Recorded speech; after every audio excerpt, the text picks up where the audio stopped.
The Sumerians were an ancient people of Lower Mesopotamia who established one of the world's first civilizations. They were the pioneers of urban culture, creating the first cities in history, while also making remarkable advances in agriculture, administration, religion, art, and much more. As one of the earliest civilizations, their profound influence on the ancient, medieval, and modern world cannot be overstated. In this video, we will explore their history from beginning to end and delve into various different aspects of their culture. Before the emergence of the Sumerian civilization, Mesopotamia was inhabited by various different peoples. The Fertile Crescent, which encompasses Mesopotamia, witnessed the dawn of agriculture around 11,000 BC. However, the lower part of Mesopotamia remained largely unexploited until around 7200 BC, when people gradually began to settle and cultivate these lands. Archaeologists have identified various cultures in Mesopotamia distinguished by unique pottery styles, jewelry, and figurines. The southernmost among them, the Ubaid culture, emerged around 5400 BC. The term Ubaid originates from the archaeological site of Tel al-Ubaid, excavated in the early 20th century. The Ubaid people inhabited the region that would later become known as Sumer, the heartland of the Sumerian civilization. Ubaid culture had distinct features, including pottery adorned in black geometrical lines and drawn on a buff-colored base. Additionally, Ubaid figurines primarily consisted of the so-called lizard-headed female statuettes made with clay and bitumen. Another notable feature, although not exclusive to the Ubaid culture, was the use of stamp seals.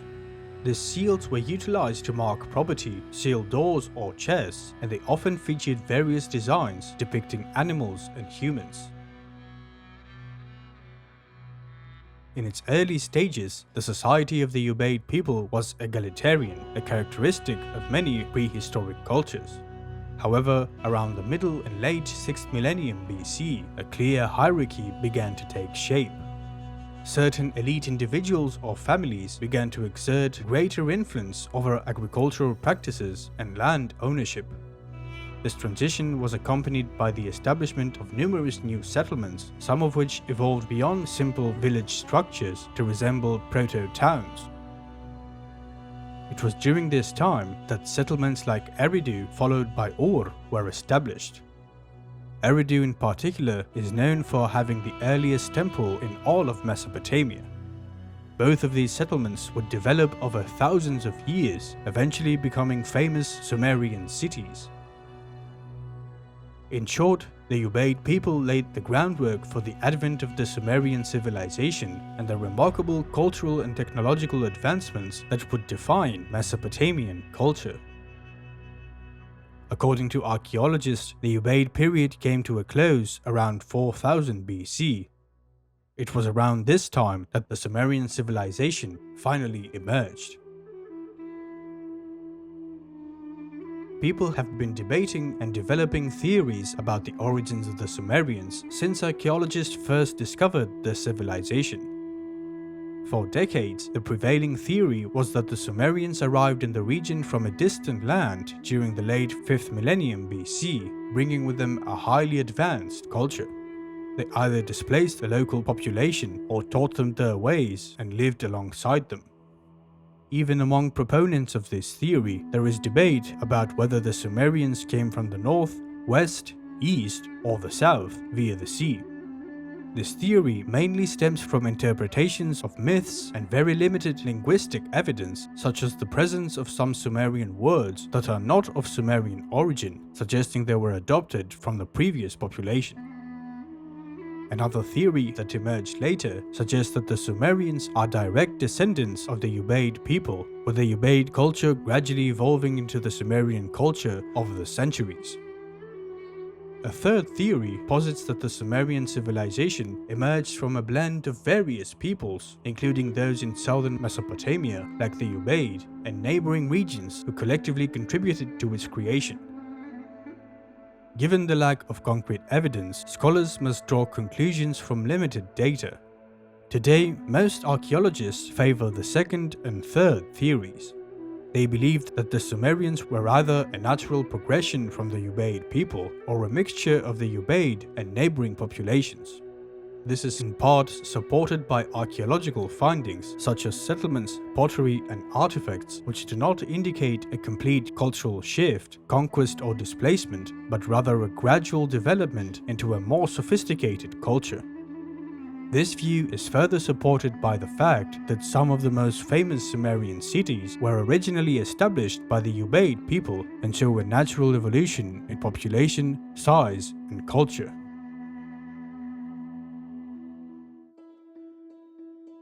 In order to talk about the early Sumerians, we must first address the landscape, geography, and climate of Mesopotamia, as these factors were fundamental in shaping their civilization.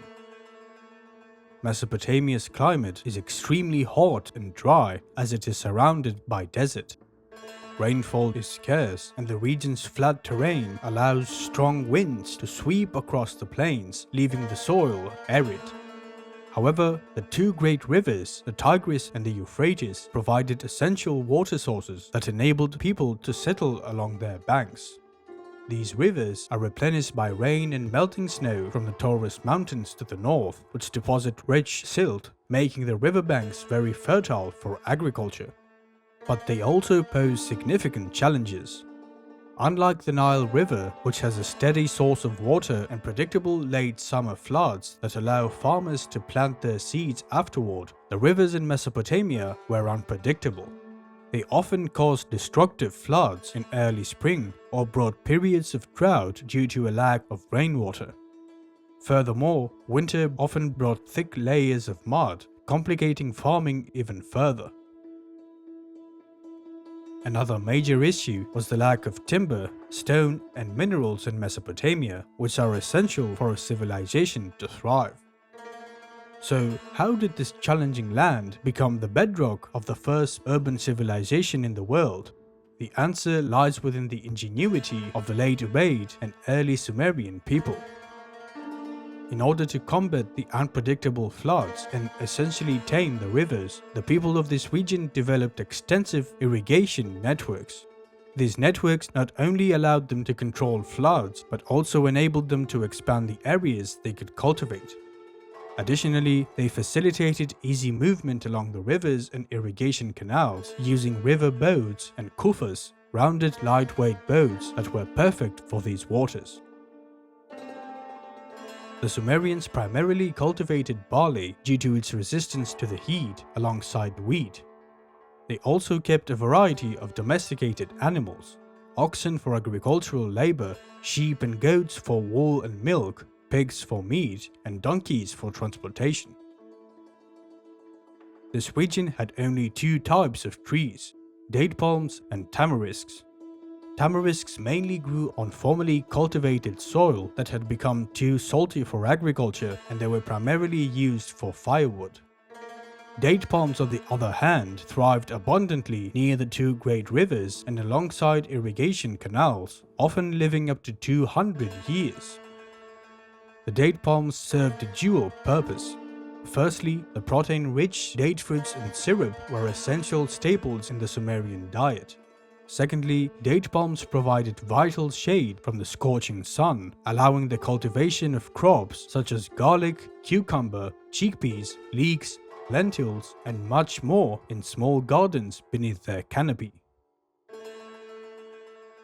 It is important to note that during ancient times, the landscape of this region was different from today, as the waters of the Persian Gulf extended much further inland.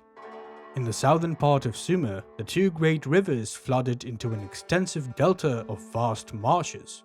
This landscape was rich and fertile for agricultural production. In addition to the abundant water from small lakes and marshes, the region was populated by various species of birds and wild boars. There was also an abundance of fish, along with a sizable population of water buffaloes that were herded by the Sumerians for their milk. The greatest benefit, though, was the rich source of reeds found all over the marshes, which proved extremely useful. Unable to build houses out of rock and stone, the Sumerians instead utilized the two abundant resources in their area, reeds and clay from the plentiful river mud. They constructed houses using baked clay bricks and stacks of bound reeds. Furthermore, due to the scarcity of stones and metals, they also used clay to make agricultural tools, plates, jars, and pots, among other things. Over time, with all these implementations and innovations, the late Ubaid and early Sumerian people managed to transform a semi-hostile land into one of the most agriculturally fertile regions in the world. The Sumerians' ability to adapt to and transform their harsh environment through ingenuity and collaboration was crucial to their success. According to most scholars, Sumerian history proper begins around 4000 BC. Its first phase is known as the Uruk Period. By the beginning of the 4th millennium BC, the Sumerians had already managed to produce such a great surplus of barley and wheat that they began developing an extensive trading system to export it. This allowed them to import the materials that they most crucially needed. They imported timber, limestone and obsidian from eastern Anatolia, the Levant and the Zagros Mountains, lapis lazuli and carnelian beads from the Indus Valley, and copper from central Anatolia, the Caucasus and modern Oman. They became masters of copper smelting and production, making great use of it for a variety of purposes, from agricultural tools to hunting equipment. It was also during this period that a significant shift in population and settlement patterns emerged. Settlements in northern Mesopotamia expanded as people flocked to them. In the region of Sumer, however, this trend was predominantly seen in Uruk. Yet, Uruk's expansion and urban development far outpaced that of the major settlements in northern Mesopotamia. It was here that the first urban civilization would rise, hence the name Uruk Period. The transition from a large settlement to the world's first city was a process that took centuries to develop. By 3600 BC though, Uruk had grown so much in size and population that it hosted between 25,000 to 50,000 people. In comparison, other major Mesopotamian settlements of that time had populations ranging from 3,000 to a maximum of 5,000. Uruk's remarkable growth can be attributed to its development of a complex and extensive canal network. These canals ran through the city, connecting it to trade routes on the river and nearby farmlands, making Uruk an extremely rich settlement. It is in Uruk that we witness the emergence of planned urban development for the first time. Public gathering areas, bustling marketplaces, specialized production centers, and monumental temple districts all began to take form. Although the layout of streets and alleyways was still somewhat rudimentary, this marked a departure from earlier simple settlement patterns. These early urban features reflect an increasing complexity in social organization and economic activities. By around 3500 BC, Uruk experienced further urbanization and social stratification, accompanied by the construction of a great mud brick wall around the main city, the tallest in the world at that time. Archaeological findings reveal two primary districts within Uruk's center. The first was the Eanna district, dedicated to the Sumerian goddess Inanna, the deity of love, divine law, and warfare. This district featured two main temples: the stone mosaic temple built over an earlier Ubaid-era temple, and the limestone temple of Inanna, which was unprecedented for both its immense size and the use of limestone, which was still uncommon for temple building in Sumer at that time. Both temples were decorated with colorful stone cone mosaics. Additionally, this area contained many other buildings such as great halls, courtyards, and smaller temples.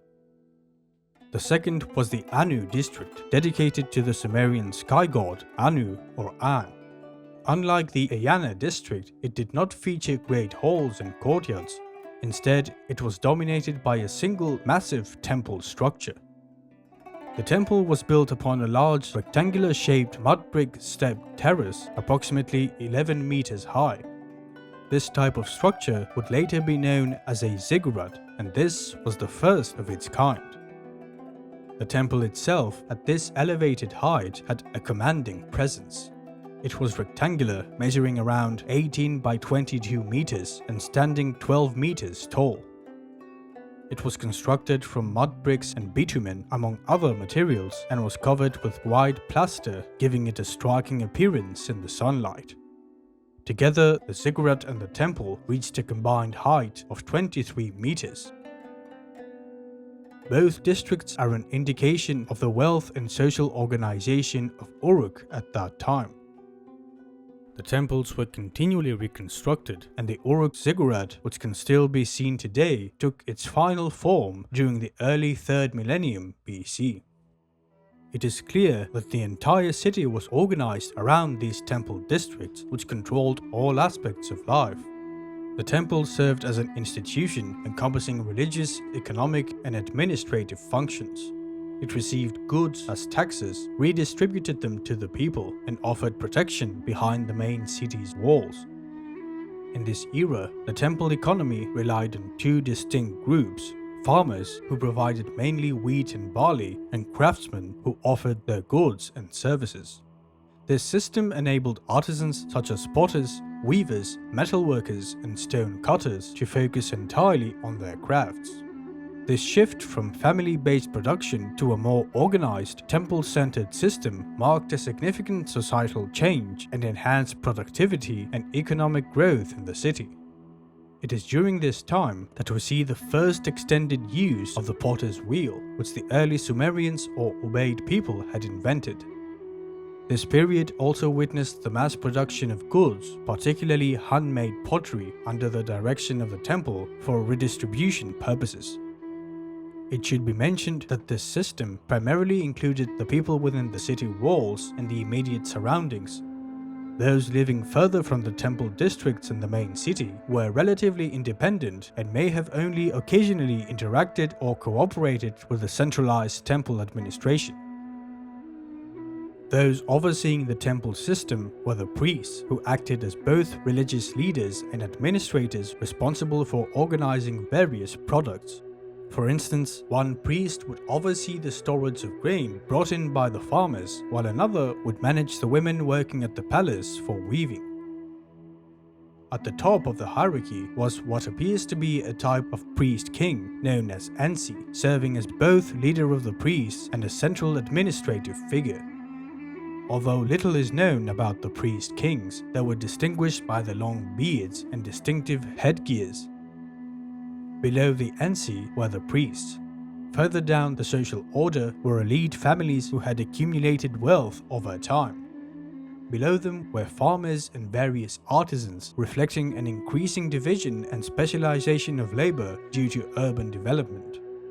At the lowest tier were slaves, some captured in raids and others driven into slavery due to extreme poverty. Slowly, the culture of Uruk began to expand, and various peoples across Mesopotamia, the Zagros Mountains, Anatolia, and the Levant started to adopt Uruk's cultural and administrative elements. It also seems that Uruk managed to establish trading colonies throughout the region, which significantly helped advance trade and acquire more goods and raw materials to meet the growing demands of the city-state. During this time, the Sumerians, who were already importing copper, began importing tin from their eastern neighbors. They were the first to combine these two metals to create bronze, crafting new agricultural tools and weapons, thereby commencing what historians call the Bronze Age of history. Another development was the transformation from stamp seals to cylinder seals. Usually made of stone, cylinder seals were impressed by rolling them upon clay. While they were used for the same purposes as stamp seals, such as identification and storage sealing, they produced much more advanced artwork depicting scenes from everyday life of Sumerian deities. Arguably, the most important and groundbreaking invention of that time was the writing system. The invention of writing was driven by the need for efficient record-keeping in temple distribution systems. Around 3500 BC, a proto-writing system known as proto-cuneiform script emerged. This system featured simple signs, some pictographic, meaning the use of symbols to represent concepts, and others arbitrary. However, it was very primitive and had many limitations. Over the centuries, it evolved into a more refined logosyllabic system that combined pictographs and syllables, becoming the first proper writing system in the world, known as cuneiform writing.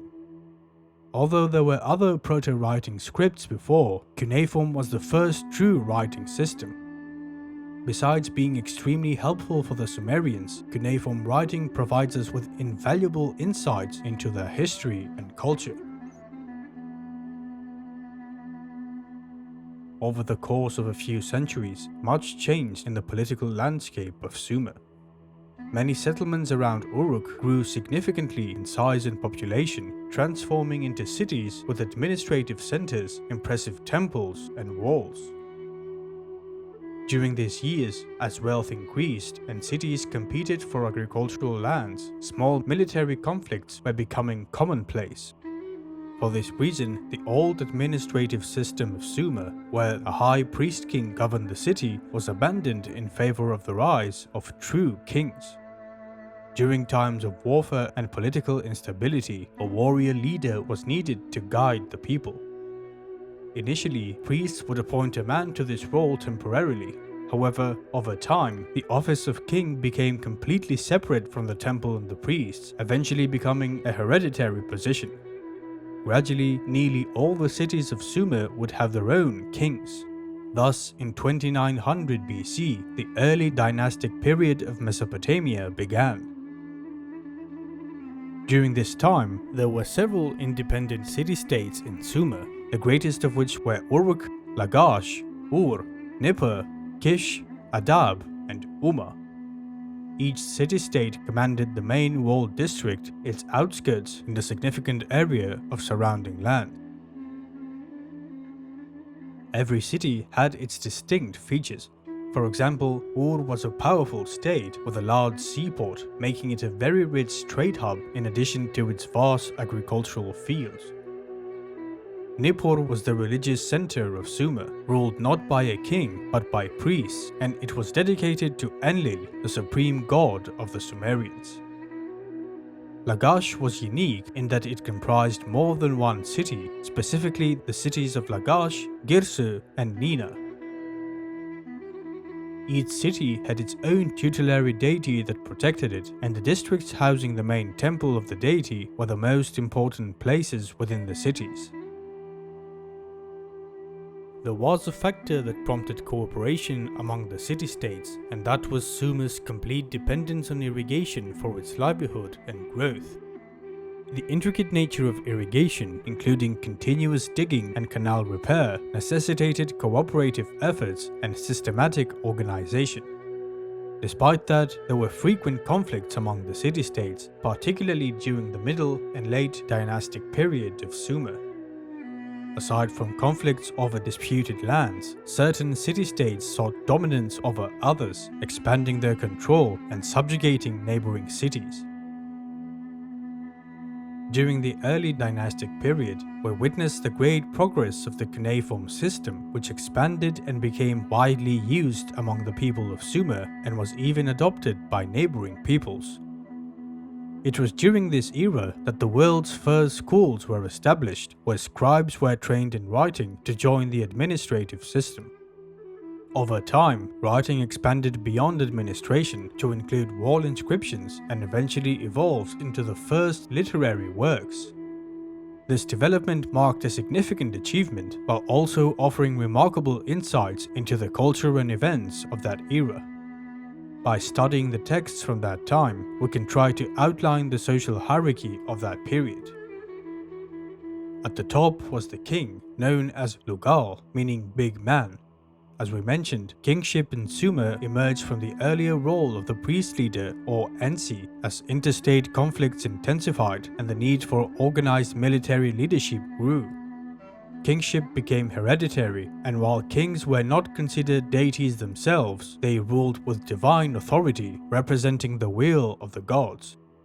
They established regular armies equipped with advanced military technologies and tactics such as chariots and heavily armored infantry. The title of Ensi evolved from its origins as a type of king-priest to that of a governor or subordinate ruler under the authority of the Lugal. This transformation occurred particularly as city-states expanded their influence and exerted dominance over neighboring settlements. Below the king and the governors were the nobles, comprised of members from ruling families and high-ranking palace administrators. Nobles often owned extensive estates, which they expanded by purchasing land from less fortunate citizens. They also occasionally wielded some control over the vast lands that were owned by the temple. The temple itself continued to play a central role as the largest and most important structure still serving both religious and administrative functions. The temple owned significantly large areas of land. This land was categorized into Negena, reserved for temple maintenance, Kura, allocated to temple workers and artisans, and Urulal, leased to individuals in exchange for a share of the crop. Commoners, including farmers, craftsmen, merchants, and doctors, constituted the majority of the population. Despite the pervasive myth of absolute theocratic control in Mesopotamian states and the administration's supposed dominance over all aspects of life, the reality was very different. The palace and the temple owned nearly half of the land, while the remainder belonged to private owners. So, despite their social status, many commoners owned private property and independently participated in the economic life of the city-state. The commoners were organized into large patriarchal families and clans, passing down hereditary land rights that could be managed or transferred by family representatives. Clients and slaves occupied the lower end of the social spectrum. Clients were dependent on the temple or the noble families, receiving land or rations in return for their services. Slavery was an established institution in Sumer. As we mentioned earlier, slaves were typically prisoners of war or individuals forced into servitude due to debt or punishment. Despite their status, they had some legal rights and sometimes could eventually buy their freedom. Throughout this period, there was a struggle for power between the temple and the palace, which highlights the complexities of governance and social organization in the world's first cities. However, as noted earlier, this era did indeed mark the ascendancy of the palace as the predominant institution. As we know, the Sumerians developed an extensive trading system and established relations with various different peoples. These relations included not only trade, but also cultural exchanges and occasional conflicts. The texts from this period provide valuable insights into the identities of these peoples and how the Sumerians perceived them. East of Sumer was Elam, whose inhabitants maintained close ties with the Sumerians. There was significant cultural exchange, but also many conflicts between them. The Proto-Elamite script evolved from Sumer's Proto-Cuneiform. Susa, the greatest Elamite city, was heavily influenced by Uruk culture, adopting its administrative systems and pottery styles. Despite this influence, Elam developed a unique culture of its own. To the north lay Akkad, where the people spoke the Semitic Akkadian language, an ancestor of modern Semitic languages. Influenced by Sumerian trade and colonization, the Akkadians adopted the cuneiform script and developed a literate culture. Although later many conflicts would arise between the Akkadians and Sumerians, early interactions were mostly peaceful, prompting many Akkadians to migrate southward and form communities within several Sumerian cities. Along with the Sumerians, the Akkadians developed some of the most sophisticated armies of the Bronze Age. Two other important neighbors of the Sumerians were the kingdoms of Mari and Ebla, both inhabited by Semitic-speaking peoples. They were deeply influenced by Sumerian culture and engaged extensively in trade with them despite occasional conflicts. The two kingdoms also waged a series of wars against each other, known as the Mari-Ebla Wars. In addition to their close neighbors, we know that the Sumerians engaged in trade by sea and land with peoples from Egypt, Magan, and the Indus Valley civilization known to them as Meluha.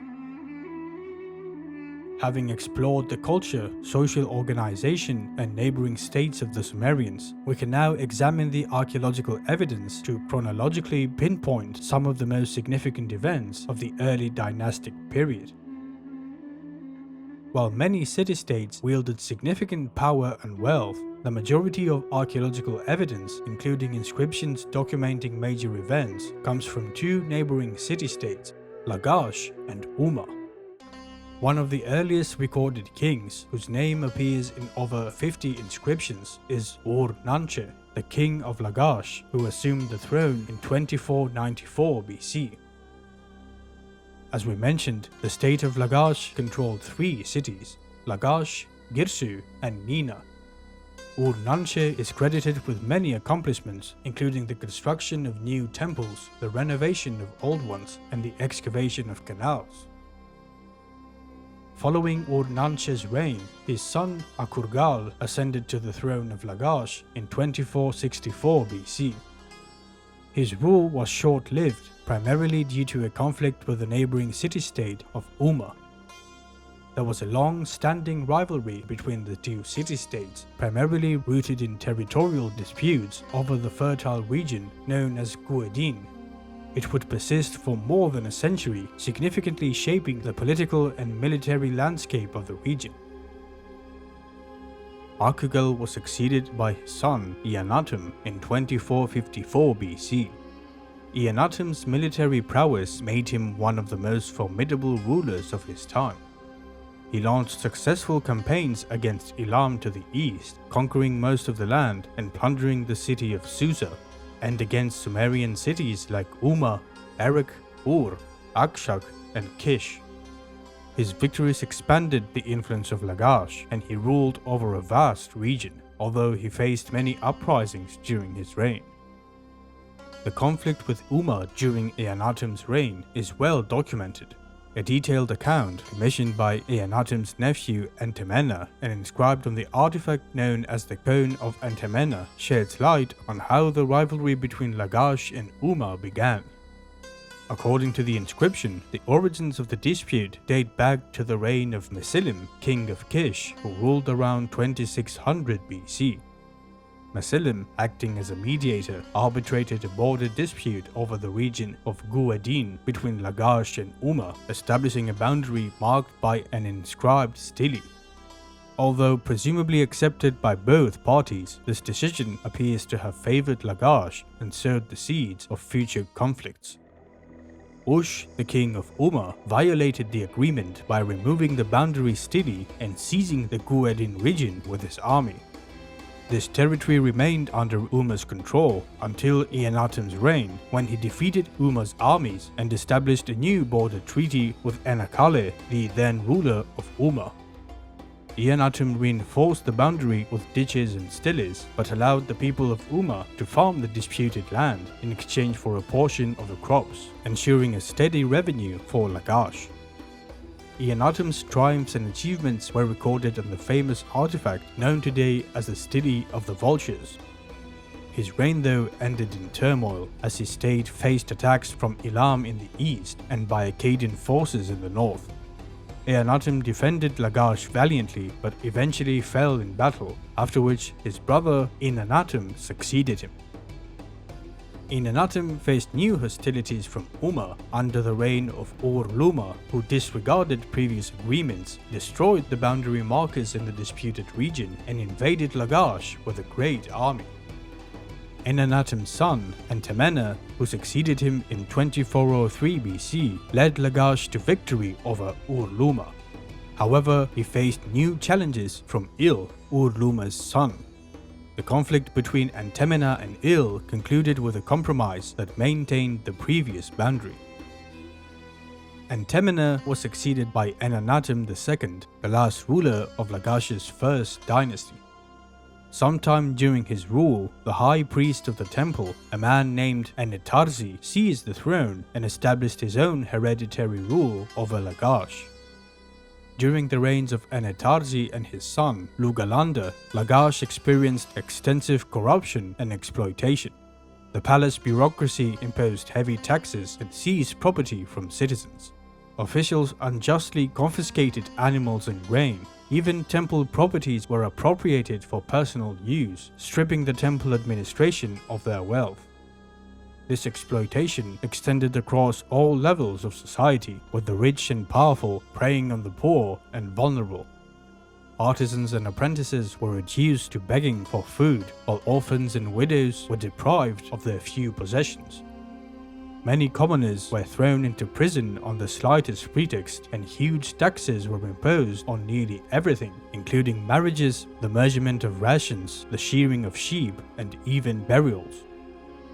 However, in 2351 BC, a man known as Uruk rose to power in Lagash, overthrowing the corrupt king Lugalanda and implementing sweeping reforms to restore justice. He prohibited the seizure of citizens' property and abolished additional taxes and fees imposed by palace officials. Temple property that had been seized was returned to its rightful owners, and charges for religious services were significantly reduced. Uruk ensured regular rations for laborers, craftsmen, and other workers. He enacted laws to protect the vulnerable, preventing the forced sale of houses and animals, and freeing those imprisoned for debt or unpaid taxes. He also took a sacred vow to the god Ningirsu, the protector deity of Lagash, to safeguard orphans and widows from exploitation. Uruk reforms represented a landmark in ethical governance, constituting the earliest recorded instance of legislative measures, though the law code itself has not survived. Despite Uruk efforts to fix rampant corruption and restore order to Lagash, the state had significantly deteriorated by that time due to the former corruption. This decline did not go unnoticed by neighboring states, especially their longtime rival, Umma. During that time, Umma was ruled by King Lugal-Zaghazi, who was also the high priest of the goddess Nisaba. Known for his ambitions in military conquest and warfare, Lugal-Zaghazi sought to capitalize on Lagash's weakened state. As Umma's greatest rival, Lagash became Lugal-Zaghazi's first target. He launched attacks on all three cities. Lagash and Girsu were besieged 3 times for extended periods before he eventually managed to conquer them. Upon capturing Lagash and Girsu, Lugal-Zaghazi unleashed a brutal retribution. His soldiers sacked the cities and pillaged their temples with such intensity that shocked the entire region. This ruthless act likely stemmed from the deep-rooted resentment between the two states, but also served as a message to the rest of the Sumerian cities.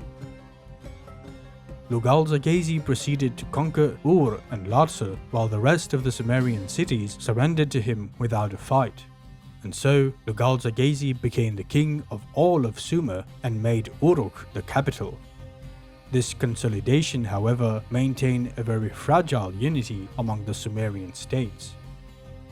Lugal-Zaghazi's ambitions eventually drove him to expand his domain beyond Sumer. He conquered most of Akkad and a portion of Elam, while also extending his influence into regions of Syria. He claimed to rule from the Upper Sea, the Mediterranean, to the Lower Sea, the Persian Gulf, a rather bold claim that, whether fully accurate or not, highlighted his ambition. However, this newly formed empire was not to last. His reign was soon challenged by a formidable adversary, Sargon of Akkad. Sargon's origins are shrouded in legend. He was said to have been born to an Akkadian family and set adrift in a basket on the river. He was rescued and raised by a humble gardener, and he eventually became the cupbearer to Ur-Zababa, the king of Kish. Sargon managed to overthrow Ur-Zababa and quickly established himself as a powerful leader. Demonstrating remarkable military and administrative skills, Sargon united all the Akkadians under his rule, along with the Sumerian city of Kish. His rapid ascent to power posed a direct threat to Lugal-Zaghazi's rule, setting the stage for a significant clash between their forces. Lugal-Zaghazi mobilized a great army and marched north to confront Sargon. However, he was defeated in battle and executed shortly afterwards. Thus, the rise of the Akkadians over Sumer had begun. After defeating Lugal-Zaghazi, Sargon focused on securing control over all of Sumer. He launched several military campaigns to subdue the Sumerian cities and dismantled their walls to prevent future rebellions. This policy of enforced defenselessness was a departure from previous practices of warfare in Mesopotamia and underscored the severity and establishment of Akkadian rule. By 2334 BC, Sargon had succeeded in subjugating all of Sumer. He then turned his attention west and north, expanding his domain by conquering regions such as Mari, Jarmuti and Ibla, and extending his reach to Anatolia, the Levant and the Mediterranean. He also campaigned east, attacking Elam and Marhashi and looting their cities. Through these conquests, Sargon managed to establish the first lasting empire in world history. He built or renovated the city of Agade, now known as Akkad, and made it the capital of the empire. Agade quickly became a prosperous city, attracting gifts and tributes from all across the empire. This is because Sargon established a tax system in which goods were sent to the capital and then redistributed all over the empire, enabling him to maintain tight control over the populace while simultaneously enriching and strengthening Agade. The city also thrived through trade along the Euphrates River and the sea, engaging with all the known trade routes of the Sumerians. In addition to Agade, Sargon established several new Akkadian cities, including the city of Babylon, but it would be relatively insignificant for the first few centuries. To control this vast territory, Sargon appointed members of his family and other fellow Akkadians to high administrative posts, replacing many Sumerian governors and priests. He also established numerous military garrisons in key regions. The strategy allowed Sargon to maintain a tight grip on the empire while gradually diminishing the power and influence of the Sumerian cities over time. Nevertheless, as the Sumerian proverb states, "What has submitted will exhibit resistance." The Sumerians remained true to this sentiment. Despite being tightly controlled, they frequently rebelled during the period of Akkadian rule. In Sargon's later years, numerous Sumerian cities revolted. He eventually managed to suppress them, often with brutal measures. Sargon's reign marked a transition from independent city-states to a centralized, multicultural empire, a model that would influence many civilizations in the next millennia. Sargon proudly assumed the titles King of Sumer and Akkad, as well as King of the World. His rule also signaled a shift in the linguistic landscape of Mesopotamia, with Akkadian replacing Sumerian as the official administrative language. While Sumerian continued to be used for thousands of years, primarily in religious or literary texts, Akkadian and other Semitic languages gradually replaced it in everyday use over the centuries. In fact, many of the names used in this video, which are the most common in historiography, are actually Akkadian versions of Sumerian names. For example, the city we know as Uruk was originally called Unuk in Sumerian. Uruk is its Akkadian name. Similarly, the city of Ur was referred to as Urim in Sumerian. Moreover, the term Sumer is Akkadian, translating to land of the civilized kings. The Sumerians themselves referred to their homeland as Ki-Engir, which simply means native land. They also never called themselves Sumerians. Instead, they identified as Saggiga, meaning the black-headed ones, likely in reference to their hair color. With that being said, the Akkadian language and culture introduced to the Sumerians during Sargon's rule were already deeply influenced by the Sumerians. Up until that point, Sumerian culture had been the dominant and most advanced in Mesopotamia long before the Akkadians conquered Sumer. Many Akkadian groups lived in Sumerian cities. As we mentioned, the Akkadians, originally without a written script, adopted the cuneiform system from the Sumerians to write their own language and borrowed many Sumerian words in the process. The religion of the Akkadians was also largely adopted from the Sumerians, including their pantheon, mythology, temple architecture, and worship practices. The primary change was the renaming of deities from Sumerian to Akkadian. Nevertheless, as the Akkadians developed over time, the hierarchy and attributes of their gods underwent many changes. After Sargon's death in 2278 BC, his son Rimush ascended to the throne and immediately faced rebellions from cities of Sumer, Elam, and even Akkad. He ruthlessly suppressed these uprisings, defeating the rebel armies, plundering their cities, demolishing their walls, and enslaving a portion of the population. Eventually, Rimush was assassinated. His brother Manishtushu succeeded him in 2269 BC and had to contend with several rebellions as well, which he managed to subdue successfully. He expanded the empire's borders to the south and east. However, after a reign of 14 years, he too was assassinated. He was succeeded by his son, Naram-Sin. Naram-Sin's reign is often regarded as the zenith of the Akkadian Empire. Early in his reign, he faced a great coalition of rebellious kings from Sumer and the surrounding regions, likely the greatest uprising of the Akkadian period. He decisively defeated the rebel armies, solidifying his power. He then embarked on a series of significant military campaigns to further expand the empire. In the north, he extended Akkadian control into additional parts of the Levant, the Taurus Mountains, and eastern Anatolia. In the east, he defeated the Ulubi tribes of the Zagros Mountains and conquered more territories in Elam. He then turned his attention south to Magan, which had been a vassal state but had revolted against him.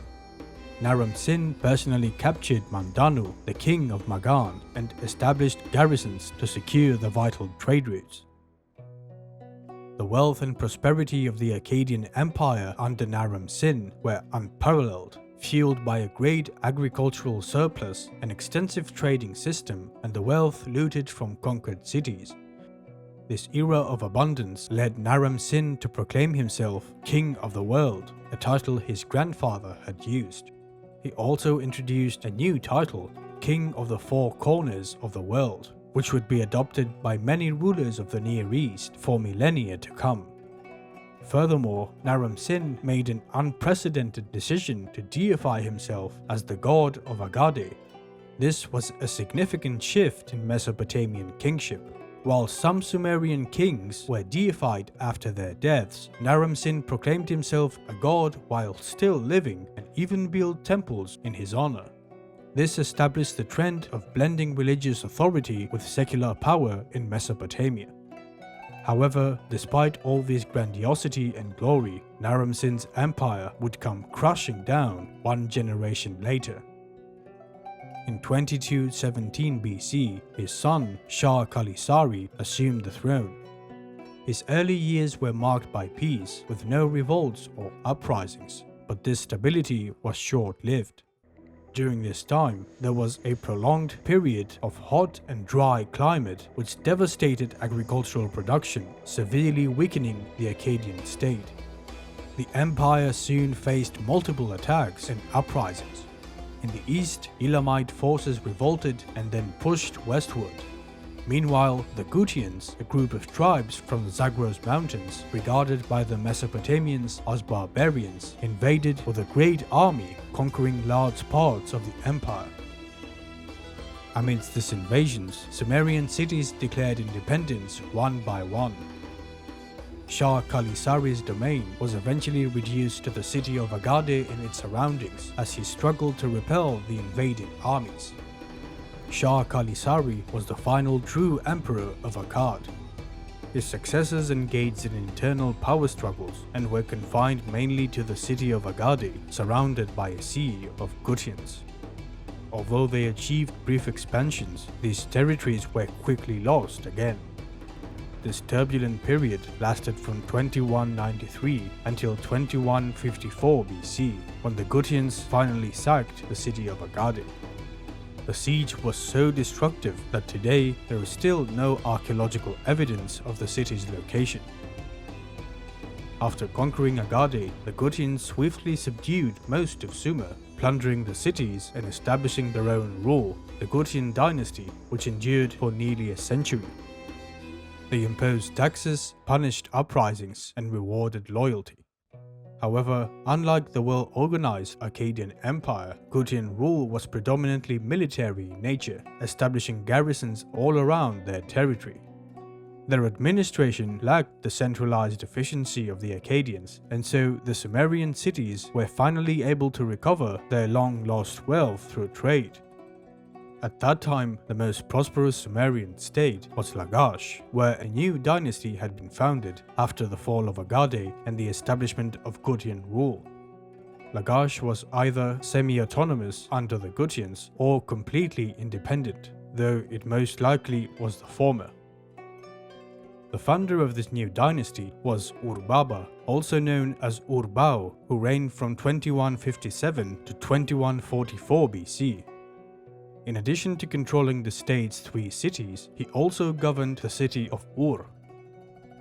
The one who succeeded him was his son-in-law, Gudea, the most famous Sumerian king of the Gutian period. Gudea was a deeply religious man, as well as an effective leader. During his reign, Lagash became incredibly prosperous. He was responsible for the reconstruction of the great temple of the god Ningirsu in the city of Girsu, known as the Eninu. The materials used for the temple were obtained through trade from faraway lands. In addition to temple building, Gudea was engaged in warfare, with reports of campaigns against Elam, specifically the cities of Susa and Anshan. Following the reign of Gudea, Lagash experienced a tumultuous period when numerous kings ascended to power. Gudea was succeeded by his son, Ur-Ningirsu, who was followed by his own son, Ugme. After Ugme's reign, Urgar, another son-in-law of Ur-Baba, ascended to the throne.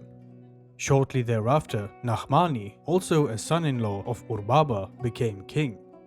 Nahmani likely governed the cities of Lagash as well as Ur and Umma. He was the last ruler of the second Lagash dynasty, founded by Ur-Baba. Although he wielded great power, it is evident that during his reign, Lagash had come under the direct control of the Gutians. After centuries of Akkadian and Gutian control, the time had finally come for the Sumerians as a people to rise once again. This Sumerian resurgence was led by Utu-Hengal, the ruler of Uruk, rallying armies not only from Uruk but also from numerous other Sumerian cities. He marched north to confront the Gutians. Utu-Hengal's campaign was a success. He defeated the Gutian armies and captured their king, Tirigan. Although the Gutians would continue to launch attacks in the years to come, Utu-Hengal had managed to decisively defeat their main forces and re-establish Sumerian rule over various cities after a long period of subjugation. However, 7 years later, he reportedly died while inspecting the construction of a dam, either from natural causes or assassination. Utu-Hengal became a legendary figure among the Sumerians due to his achievements, which were celebrated for centuries. Following his death, his son-in-law and governor of Ur, Ur-Nammu, ascended to power and relocated the capital from Uruk to Ur, founding his own dynasty. The establishment of the so-called Third Dynasty of Ur in 2112 BC marked the beginning of the Neo-Sumerian Period. One of Ur-Nammu's earliest actions was to wage war against Namhani of Lagash, defeating him and disestablishing his dynasty. By eliminating this key rival, Ur-Nammu established Ur and Uruk as the preeminent power centers in Sumer. This victory paved the way for Ur-Nammu's control over a vast territory in Sumer, which included cities such as Lagash, Erech, Nippur, Adab, and Larsa. His reign marked a period of stabilization and growth after so many years of foreign rule. Ur-Nammu's administration was notable for its organizational efficiency and infrastructural development.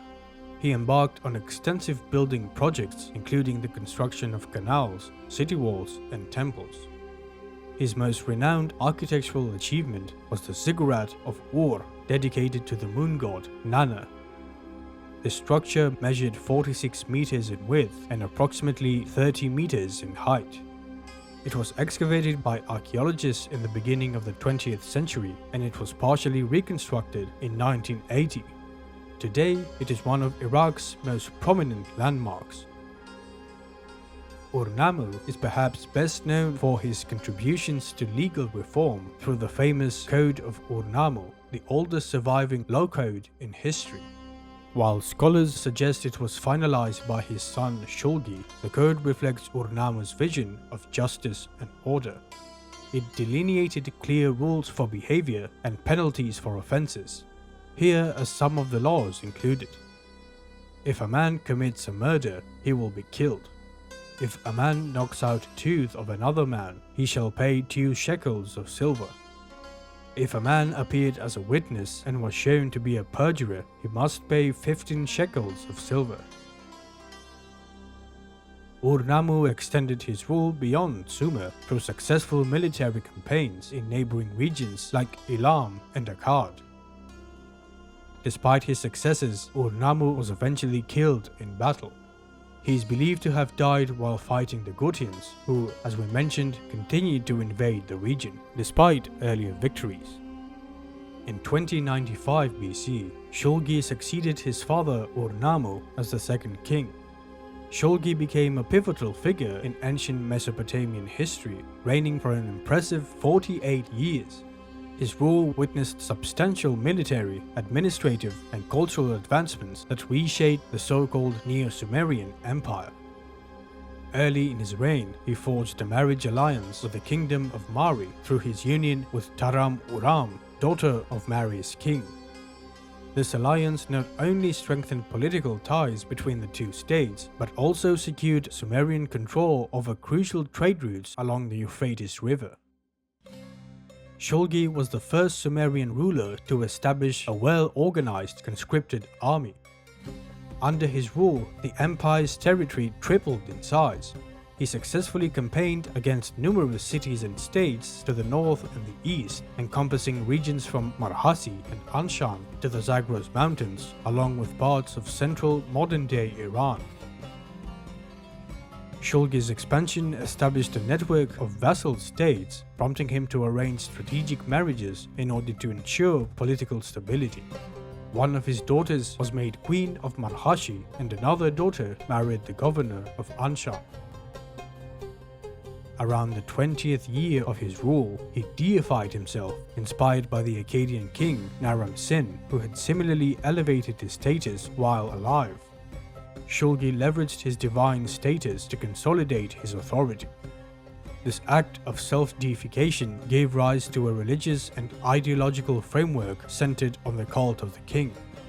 Temples honoring the king god were erected across various cities, towns, and settlements, each staffed by its own priests, administrators, and laborers. Additionally, Shulgi instituted a calendar of holy days, celebrations, and daily rituals dedicated to honoring the monarch and his divine ancestors.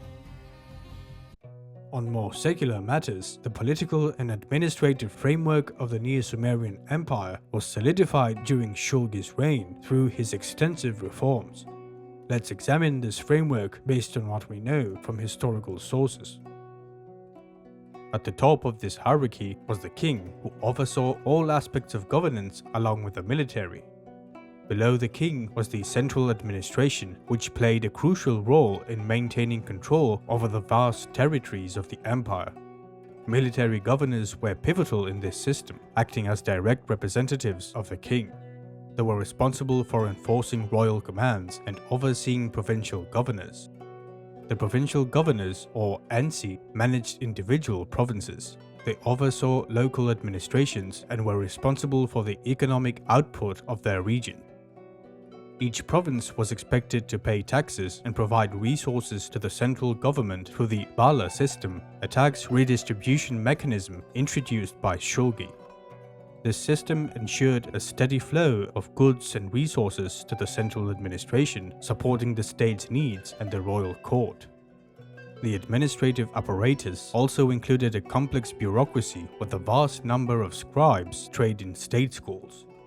The bureaucratic system was essential for the efficient management of resources, economic planning, and implementation of state policies. The Neo-Sumerian reforms introduced new procedures for economic accounting, a standardized system of measurements, and a state calendar, all aimed at unifying and coordinating the administration across the empire. The state's economy was divided into two main sectors: the central or royal sector and the local or temple sector. The central sector, directly controlled by the king, included royal estates and specialized production centers. These were managed independently of provincial authorities and directly contributed to the state's wealth and resources. The local sector comprised temple households which, while maintaining a degree of autonomy, were ultimately under the supervision of the provincial governors. The temples were significant economic units responsible for a large portion of agricultural production. However, the king retained the right to extract financial gains from these temple estates, integrating them into the state's broader economic framework. During Shulgi's reign, there were increased migrations and occasional raids of Amorites in the region. The Amorites were a Semitic-speaking nomadic people from western Mesopotamia and the Levant who were viewed by the Sumerians as barbarians. The presence of the nomadic Amorites posed challenges to the established Sumerian city-states as they periodically disrupted trade and stability. This prompted Shulgi to undertake a major project in his 37th year, the construction of a great wall along the northern borders to deter Amorite incursions. The increasing presence of the Amorites, combined with the legacy of Akkadian rule over Sumer and a significant Akkadian population in cities throughout the Neo-Sumerian Empire, indicates a growing change in the linguistic landscape of Mesopotamia. Shulgi's wife was a Semitic speaker, and their two sons, Amar-Sin and Ibi-Sin, both bore Semitic names. Despite this, the Sumerian language remained predominant in administrative and religious contexts within the empire. Shulgi also promoted Sumerian arts and literary works extensively and personally pursued studies in mathematics while also demonstrating his proficiency as a skilled scribe. After reigning for 48 years, Shulgi died, possibly of natural causes or during a palace uprising. The exact circumstances remain unclear due to conflicting sources. Amar-Sin, the son of Shulgi, succeeded his father in 2047 BC. He led several military campaigns into Orbilum and strategically important areas between Susiana and the mountains of Elam in order to subdue various revolts. The regular payment of tribute from all peripheral regions indicates that despite challenges, Amar-Sin effectively maintained stability and administrative efficiency throughout his realm. In 2038 BC, Amar-Sin was succeeded by his brother, Shu-Sin. During his reign, he faced increasing pressure from the Amorite tribes who were now entering the region in even greater numbers than before. In response to these incursions, Shu-Sin initiated the construction of another formidable wall. While it initially managed to deter the Amorites, it ultimately proved ineffective in the long run. Shu-Sin also launched military campaigns against Hurrian cities along the upper Tigris and suppressed rebellions in the northern Zagros mountains. Overall, both Amar-Sin and Shu-Sin were competent leaders. Though they did not conquer any new lands like their father, they effectively preserved the empire's territory and administrative order despite growing external pressures. However, this stability would not last for long. Ibi-Sin, the son of Shu-Sin, ascended to the throne of Ur in 2029 BC. He began his reign with purges and property seizures in major cities, aimed at eliminating plots against him and reinforcing central authority. Ibis-Sin faced significant threats, particularly from the Amorites and Elamites, which forced him to heavily fortify the cities of Ur and Nippur. He quelled an uprising in northern Mesopotamia and later led a campaign against Elamite forces. The greatest threat to the empire, though, was the ever-increasing Amorite presence. As we mentioned, the Amorites have posed a growing threat for several decades now. As early as Ur-Nammu's reign, the Amorites initially arrived in small clans or groups, settling peacefully on the periphery of the empire or integrating into urban centers.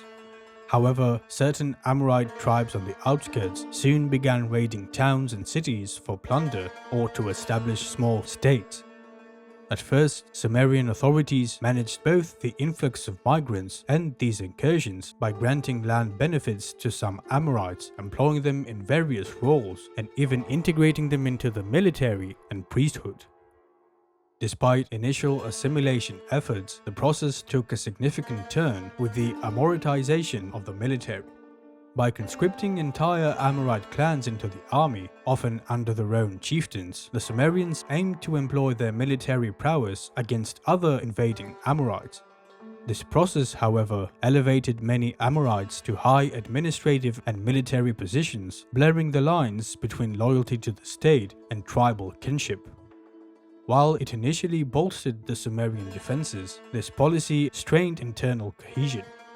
Some Amorites decided to defend the empire's periphery, while others joined their fellow tribesmen for plunder, and still others sought to establish their own small states. Meanwhile, in the east, the Elamites declared independence and invaded Sumer with a great army.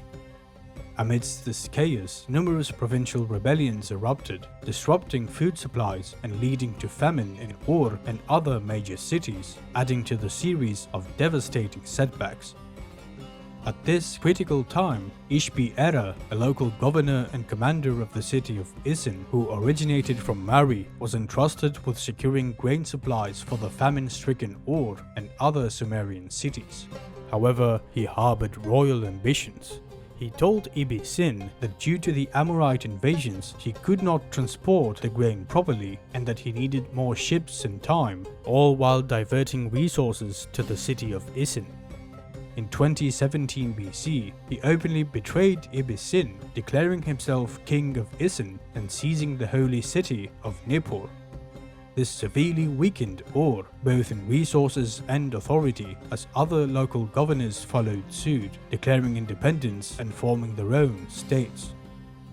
By 2010 BC, Ishbi-Era had consolidated his power, dominating northern Sumer with the support of Nippur's priesthood, while subjugating local leaders who opposed him, as loyalty to Ibis-Sin wavered. Ishbi-Era's expansion deprived Ur of vital provisions, hastening its collapse. In 2004 BC, the now independent Elamites, alongside Gutian allies and other tribes from the Zagros Mountains, delivered the final blow to Ur. After years of relentless siege, they ultimately breached the walls and heavily plundered the city.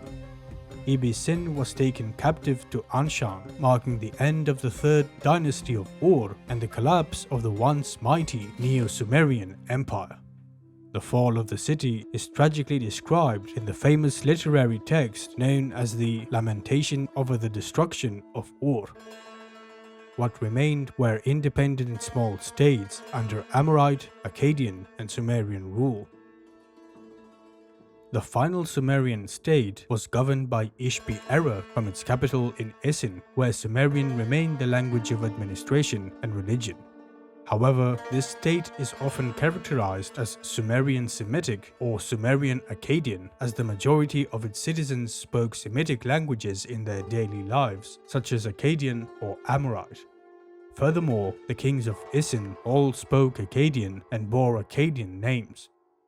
By the end of his rule, Ishbi-Era had successfully taken control of most Sumerian cities, despite being surrounded by Amorites, Elamites, and Akkadians.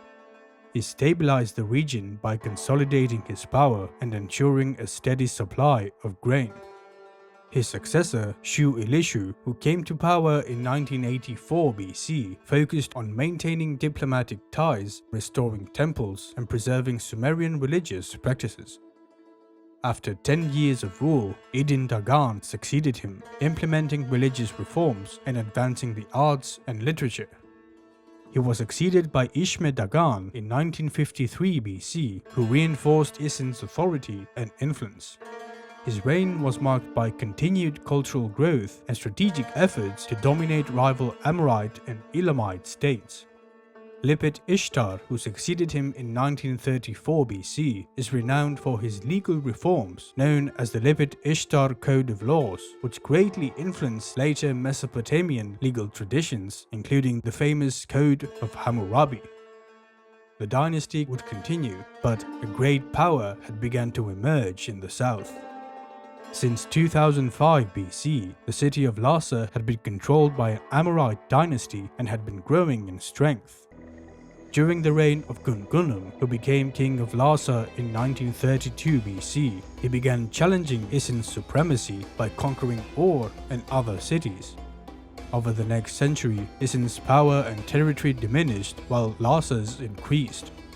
During this time, more Amorites settled in the region, either joining the Amorite-ruled Larsa kingdom or establishing their own small states. Meanwhile, in the north, another Amorite dynasty ruled the kingdom centered around the increasingly powerful city of Babylon. The final blow to the Isin dynasty came during the reign of Damig-Ilishu when Rimsin I of Larsa conquered Isin in 1794 BC, marking the end of the dynasty and the formal end of Sumerian rule over Mesopotamia. By that time, the Amorites had fully assimilated into Mesopotamian culture. Since they spoke a Semitic language and lacked their own writing system, they adopted Akkadian, a related Semitic language that had been used and written in this region for centuries. Their kingdoms became a blend of Akkadian, Amorite, and Sumerian cultures, reflecting their successful integration.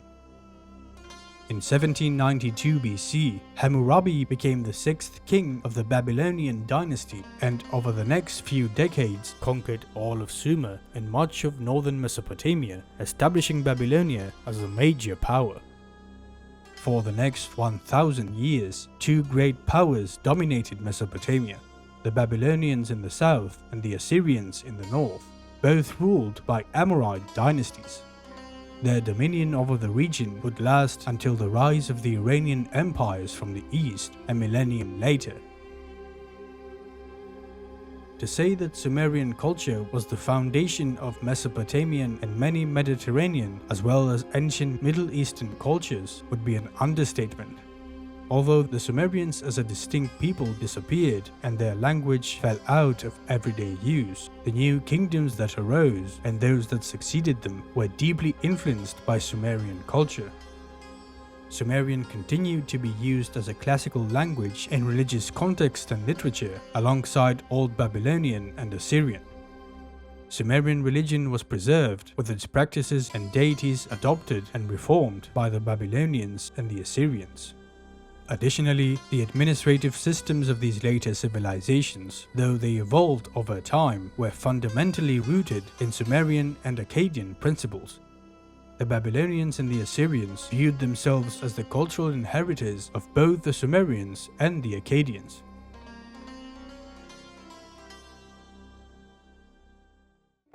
Sumerian is a language isolate, meaning it has no known relatives or ancestral connections to other languages. This isn't surprising given that it developed during a time when most people were hunter-gatherers and languages had not yet become interconnected. Linguistic ties and influences emerged much later with the rise of kingdoms and empires, large-scale trade, and great cultural exchanges. However, even in later times, language isolates still existed, like those of the Hurrians and the Gutians. Sumerian is fundamentally agglutinative, forming words and expressing grammatical relationships through a combination of affixes attached to a base root. This results in long, complex word forms that convey detailed information. The language's verb system is highly inflected, indicating tense and mood, and incorporating affixes to denote subject, object, and other grammatical roles. Nouns are marked for number and case through suffixation, and possession is indicated by attaching suffixes to the noun. Phonologically, Sumerian included a great number of consonants and 4 vowels, A, E, I, and U. This phonetic simplicity contrasts with the language's morphological complexity.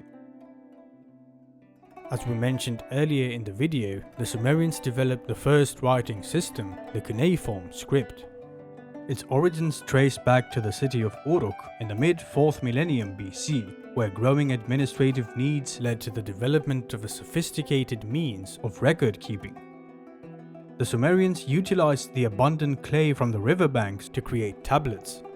Using a reed stick, they would gently press markings into the damp clay. The name cuneiform comes from the Latin word cuneus, meaning wedge, referring to the wedge-shaped markings. As we mentioned earlier, initially cuneiform was comprised only of pictographs. These early symbols directly depicted objects like grain or meat, aiding in basic accounting tasks. Over time, as the socio-political structures of Sumer grew more complex, the need for a more versatile writing system became apparent. Thus, cuneiform evolved from mere pictographs into a more sophisticated script capable of representing not only concrete objects, but also abstract concepts, sounds, and ideas.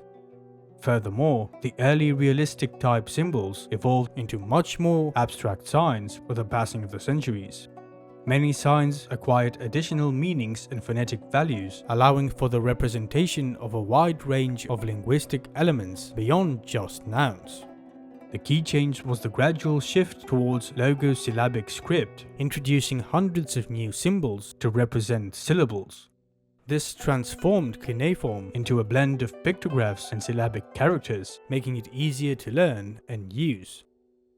Another characteristic of the developed cuneiform writing system is that it also had elements of rebus writing, where symbols represented both objects and phonetic sounds.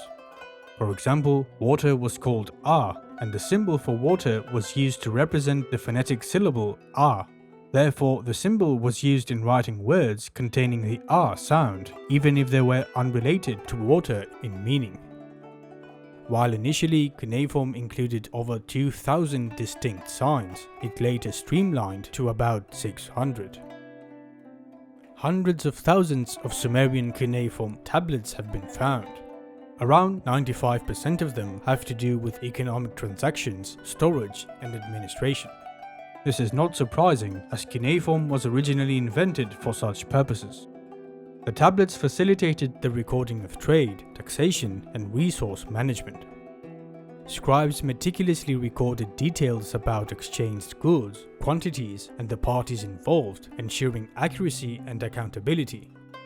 These records have greatly contributed to our understanding of the Sumerian economy, extensive trade systems, tools used in building and agriculture, population estimates, and the Sumerian mathematical system. While the economic tablets offer valuable insights into Sumerian life, they provide limited information about the broader culture.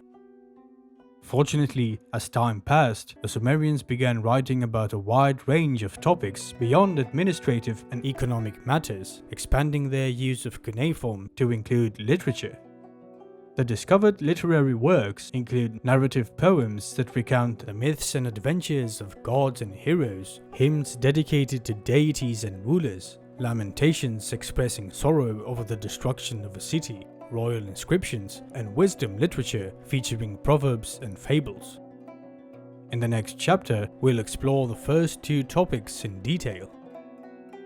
The poems about the destruction of Sumerian cities are tragic narrations deeply intertwined with religious themes. A great example is the lamentation over the destruction of Ur, which describes the catastrophic fall of the city in 2004 BC. For context, Nanna, the moon god, is the patron deity of Ur. Here is an excerpt from the poem. O city, your name exists, but you have been destroyed. O city, your wall rises high, but your land has perished. O my city, like an innocent ewe, your lamb has been torn from you. O Urim, like an innocent goat, your kid has perished. O city, your rights have been alienated from you, your powers have changed into alien powers. How long will your bitter lament grieve your lord who weeps? How long will your bitter lament grieve Nana who weeps? Regarding royal inscriptions, they typically serve to commemorate the construction of temples or great offerings to the gods. They also occasionally declared a king's ascension or simply recorded the ruler's name. One example is this. For Ninhursag, Nepada, king of Urim, son of Mesonepada, king of Urim, built the temple for Ninhursag. As for wisdom literature, Sumerian proverbs constitute a significant portion of it. The proverbs originated from the early Dynastic period, however, most surviving collections are from later eras when Sumerian functioned primarily as an academic and liturgical language rather than being spoken in everyday life. Some of the most famous proverbs include, "What has submitted will exhibit resistance. Possessions are flying birds, they never find a place to settle. One should not scorn bread which has turned bad. Who can compete with righteousness? It creates life. Marrying is human, having children is divine. When present, it was considered a loincloth. When lost, it is considered fine clothing. A man raising his hand in anger does not see clearly. A loving heart maintains a family. A hateful heart destroys a family. Talking endlessly is what humankind has most on its mind. He who has nothing cannot let go of anything." The Sumerians also developed fables that offered moral advice or lessons about animal behavior, often with a touch of humor. Typically, these fables featured conversations between two different types of animals, such as in the debate between the birds and the fish. Some fables even included plants in the dialogues, like the debate between sheep and grain, where they argued over their importance to humankind, or between seasons, as in the debate between winter and summer. A fundamental aspect of cuneiform writing was the role of the scribes. The Sumerians developed the world's first schools specifically to teach scribes how to read and write. Not everyone could become a scribe. These schools relied on tuition fees for funding, as education was neither universal nor compulsory. As a result, most students came from wealthy families, although there were exceptions to this rule. The origins of Sumerian scribe schools trace back to as early as 3000 BC. By 2500, formal writing education was established across Sumer. The school was known as Eduba, which means tablet house. The head and main teacher of the school was known as the school father, the assistant professor as the big brother, and the students were called school sons. Both teachers and students were almost exclusively male, with only a few recorded exceptions of female students. Initially aimed at training scribes to meet the economic and administrative needs of temples and palaces, Sumerian schools evolved into centers of culture and knowledge. Students learned to write cuneiform through memorization and reproduction of related words and phrases, including long lists of names and complex grammatical structures. They also engaged in literary and creative studies, copying and imitating a vast array of poetic works, from myths and epic tales to hymns, lamentations, and wisdom literature. In addition to language and literature, students expanded their knowledge in mathematics, geography, zoology, and botany. The schools encouraged creative writing, and students eventually produced literary works of their own. Most graduates became scribes in the service of the temple or palace, though some went on to become teachers. After the Akkadian conquest, Sumerian scribes developed the earliest known dictionaries, translating Sumerian words and phrases into Akkadian. The teaching of Sumerian and the cuneiform script led the first Akkadian scribes to revere Sumerian language and literature. As a result, even though the administrative language was Akkadian, schools during this era played a crucial role in preserving Sumerian culture and knowledge. Aside from the Akkadians, cuneiform writing was eventually adopted by various other peoples over the ages, including the Elamites, Hurrians, Marians, Ablayans, Urartians, Babylonians, Assyrians, Iranians, and Hittites. Religion played a fundamental role in Mesopotamia. The Sumerians had a well-established set of beliefs with a pantheon of powerful gods, a rich mythology, a prominent class of priests, and a great variety of religious rites. To understand their religion, we first need to explore the Sumerian pantheon. Unlike many Egyptian gods, the Sumerian gods were anthropomorphic, meaning they had human features. Despite being immortal, they exhibited human traits. They ate and drank, married and had children, could be injured and sometimes even killed. Like humans, they were caring, compassionate and curious, but also greedy, deceptive and aggressive at times. In order to truly comprehend Sumerian mythology, we need to explore how the Sumerians perceived the creation of the world, the origins of their gods, and the roles these gods played. It's important to remember that Sumerian mythology was not fixed. There were many different versions of the same events, and the attributes of gods often changed over time, with many of them sharing similar traits. Additionally, variations existed between city-states and throughout different periods, as Sumerian religion was practiced for thousands of years. Despite this, certain aspects were generally accepted. The most widely known version of the creation myth is the following. In the beginning, there was the vast primeval sea. From this sea emerged the cosmic mountain, which comprised heaven and earth united as one.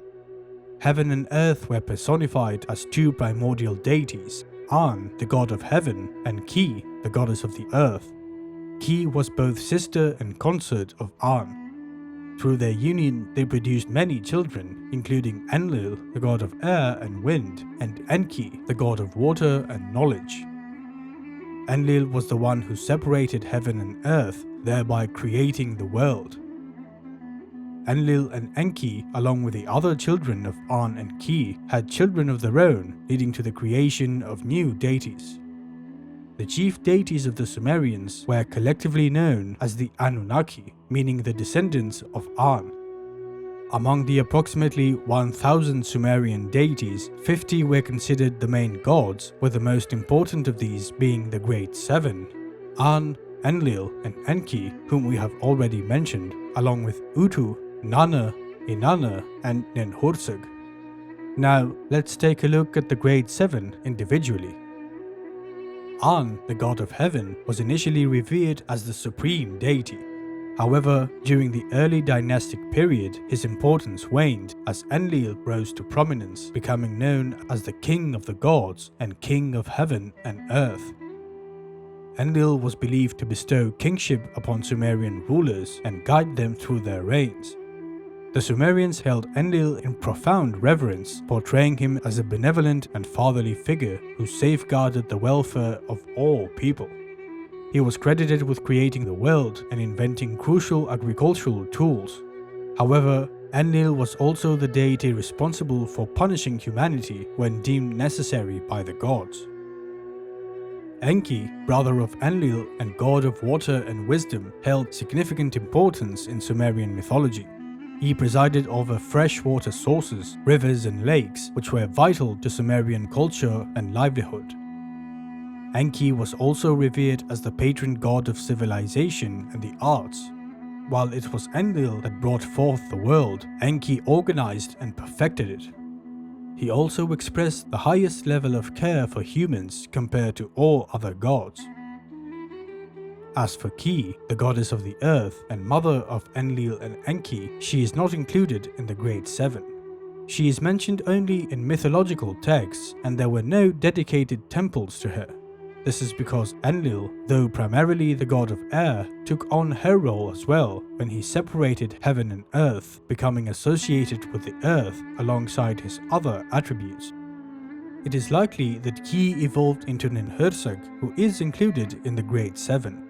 Ninhursag, like Ki, was the goddess of fertility and the mother of all living things, possessing earth-related attributes. Further supporting this theory is the fact that Ninhursag is an epithet meaning Lady of the Mountain. Moreover, Ninhursag had no recorded parents, therefore she must have sprang from the primeval sea, just like Ki. According to most myths, Enki and Ninhursag worked together to create the human race after the world was established. From Enlil's union with the goddess Ninlil came two offspring. The first was Nanna, also known as Suen or Sin, the god of the moon, who was believed to travel the sky in a riverboat. One of Nanna's symbols was a reclining crescent, which resembled the new moon as seen from the Mesopotamian plains. This crescent similarity to bull horns likely led to the bull becoming his associated animal. The second offspring was Inanna, the goddess of love and war, occasionally linked to fertility and political power. Inanna plays a major part in many surviving Sumerian myths, sometimes as a central figure, sometimes in a supporting role, and occasionally as an antagonist. She is fierce, adventurous, and quick to anger. From the union of Nanna and his wife Ningal arose Utu, the god of the sun and divine justice, who was said to ride a chariot drawn by mythical beasts. His role was to ensure fairness and righteousness both in the divine and the human world. Among the 50 most important gods and goddesses alongside the principal ones were deities such as Ereshkigal, the goddess of the underworld, Nisaba, the goddess of writing and grain, and Ninkasi, the goddess of beer. Another notable deity was Ningirsu, the son of Enlil and Ninhursag. He was a warrior god, also associated with agriculture and irrigation, and was revered as a heroic figure.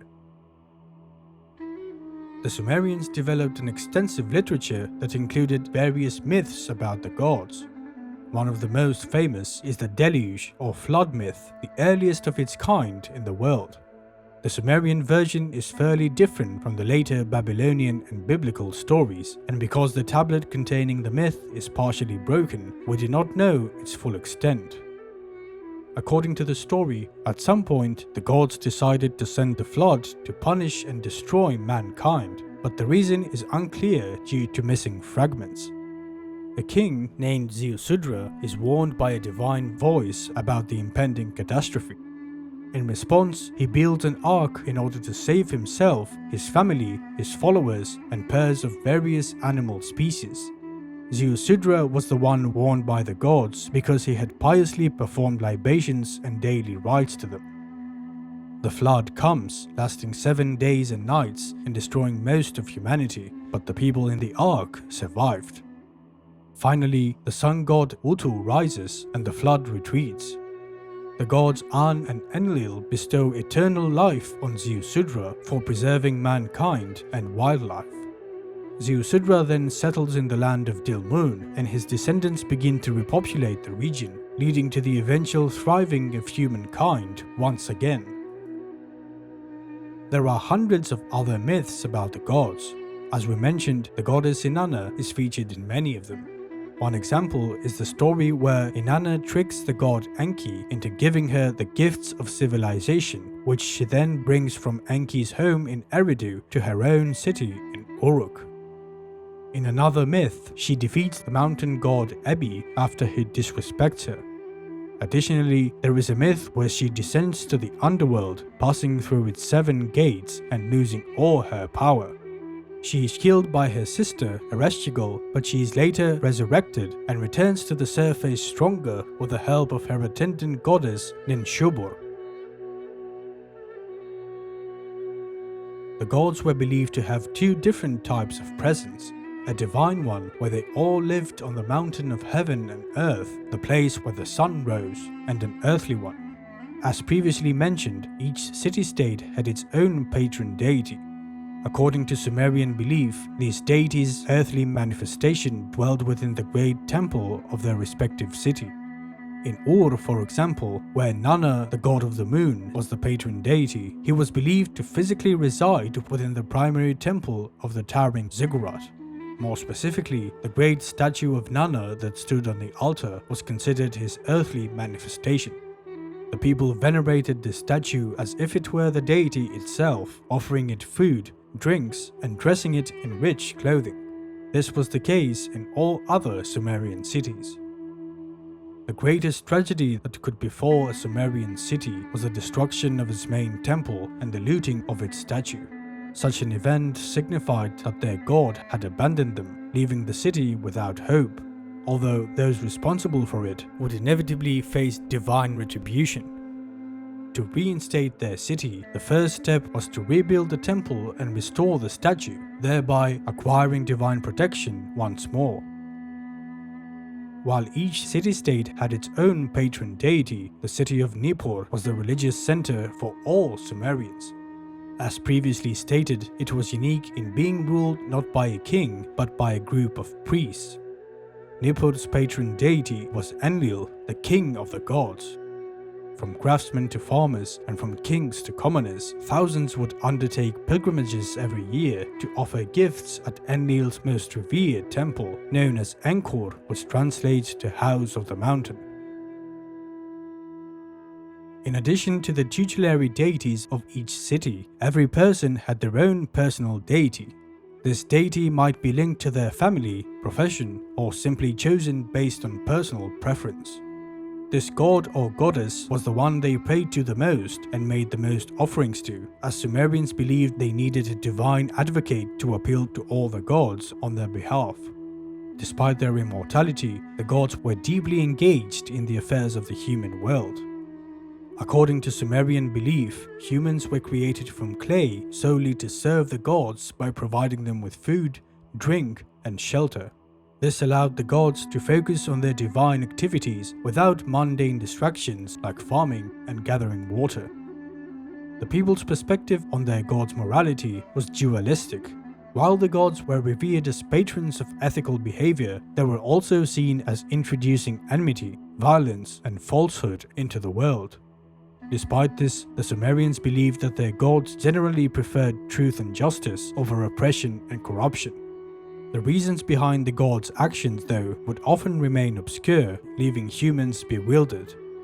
The vulnerability highlighted the precariousness of human existence as people lived under the constant threat of unknown fates decreed by unpredictable deities.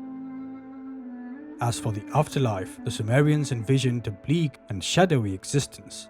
The netherworld was governed by deities like Ereshkigal and Nergal, along with various other gods and demigods acting as judges.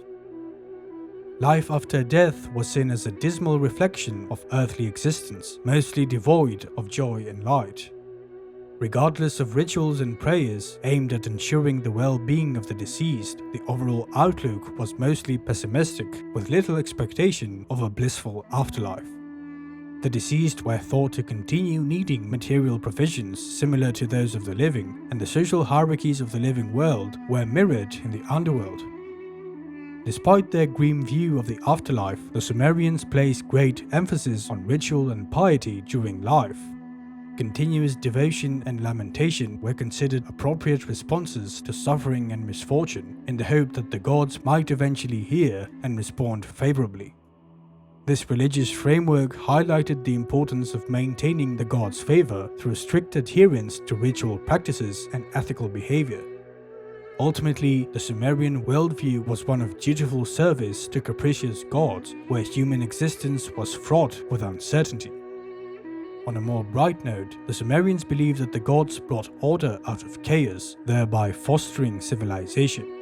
This belief motivated them to become increasingly innovative, resourceful, to seek knowledge, and to strive for continuous advancements in order for civilization to triumph over disorder. Their drive for order and progress was deeply rooted in their reverence for their gods. The Sumerians worshipped their gods in various ways, with temples serving as the primary centers of religious activity. Daily rituals in temples included offerings of food, libations of water and beer, and the burning of incense.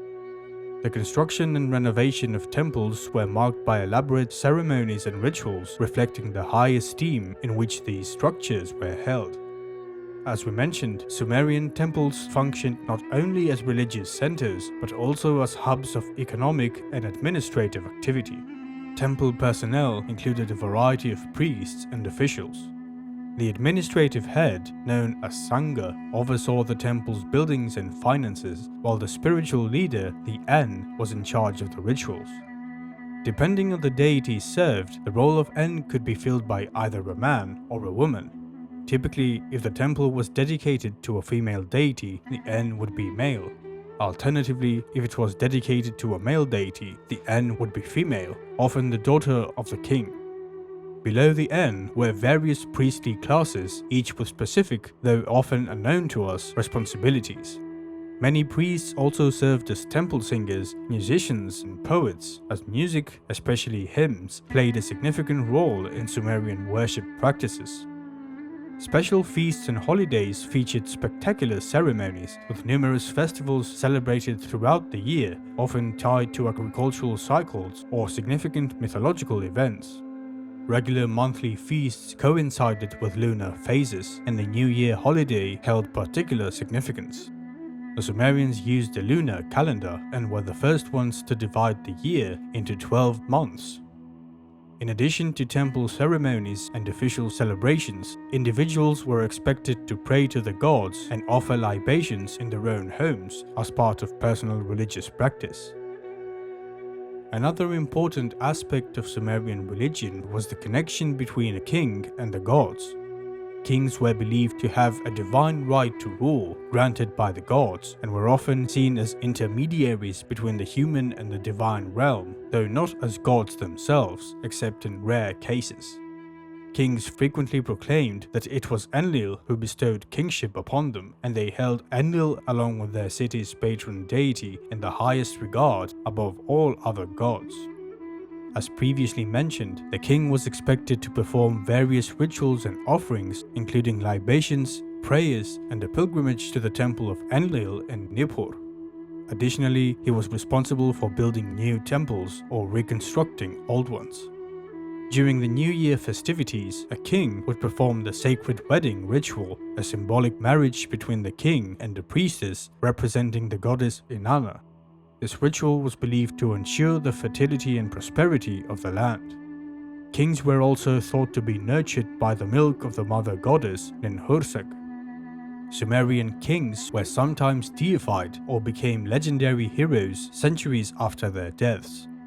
One of the most famous cuneiform findings is the collection of tablets known as the Sumerian King List, which records numerous Sumerian cities, their rulers, and the lengths of their reigns.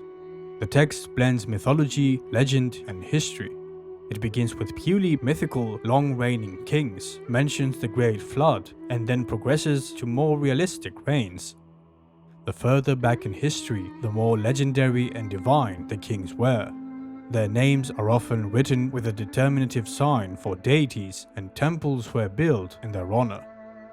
The script starts by stating that kinship descended from the heavens to the city of Eridu, where Alulim became king and ruled for 28,800 years. It continues listing subsequent kings who ruled for even longer periods, such as 36,000 or 43,200 years. The kingship then moved from Eridu to Bad Tibira to Larag and other cities. Following the Great Flood, the reign lengths decrease but still remain unrealistic, ranging from 300 to 1,200 years, with kingship moving from city to city every 2 or 3 reigns. Gradually, the numbers become more sensible, with reigns of 40 to 60 years, and the kingship transferring to more familiar and archaeologically verified cities. The list then continues, mentioning historically verified and famous rulers such as Ur-Zababa, Sargon, and Ur-Nammu. The text also includes the 3 most legendary heroes of the Sumerians, Enmerkar, Lugal-Banda, and Gilgamesh, all of whom served as kings of Uruk. Enmerkar is said to have ruled for 420 years, Lugal-Banda for 1,200 years, and the most famous of all, Gilgamesh, for 126 years. The historical kings upon whom these heroes were based likely lived towards the end of the 4th millennium and the beginning of the 3rd millennium BC. In the myths, Enmerkar is known for waging war and conquering the distant mythical land of Arata. Lugal-Banda, Anmerkar's commander, also took part in this campaign and later became king. He was revered as a great hero who benefited mankind and was regarded as holy and pure. In his most famous myth, during the campaign, he falls ill while the soldiers were camped in the mountains. After praying to the gods, he is then healed. While trying to rejoin his troops, he seeks help from the Anzud bird, a fearsome, divinely appointed guardian of the mountains. The Anzud bird is so large and powerful that the flapping of its wings causes storms and its breath is like fire. Lugal-Banda discovers the bird's nest, which is in ruins but still shelters a hungry chick. He feeds the chick and restores the nest. When the Anzud bird returns and sees what Lugal-Banda has done, it grants him great strength, stamina, and incredible speed on the condition that he tells no one about his newfound powers. Upon rejoining his troops, King Anmerkar asks Lugal-Banda to return to Uruk to seek guidance from the goddess Inanna on how to conquer Aratta. Using his newfound speed, Lugal-Banda quickly reaches Uruk, receives instructions from Inanna, and helps his king finally conquer the city. Lugal-Banda is the father of Gilgamesh, the most famous Mesopotamian hero. Gilgamesh is known to us primarily through the Babylonian poem, the Epic of Gilgamesh. His original Sumerian name was Bilgamesh. He is the protagonist in 4 myths. In the myth Gilgamesh and the Bull of Heaven, the goddess Inanna sends the celestial bull to punish Gilgamesh for rejecting her marriage proposal. She asks the god An to give her the bull and threatens that if he does not do so, then she will scream so loudly that the sound will echo between heaven and earth. An concedes and Inanna sends forth the mighty beast. Gilgamesh and Enkidu pray to Utu for assistance and, with a group of young men, set out to confront the bull. They defeat the beast after a fierce battle, with Enkidu delivering the killing blow. In the myth Gilgamesh and Huwawa, Gilgamesh announces his plan to achieve eternal fame by performing great deeds and travels to the mythical cedar forest.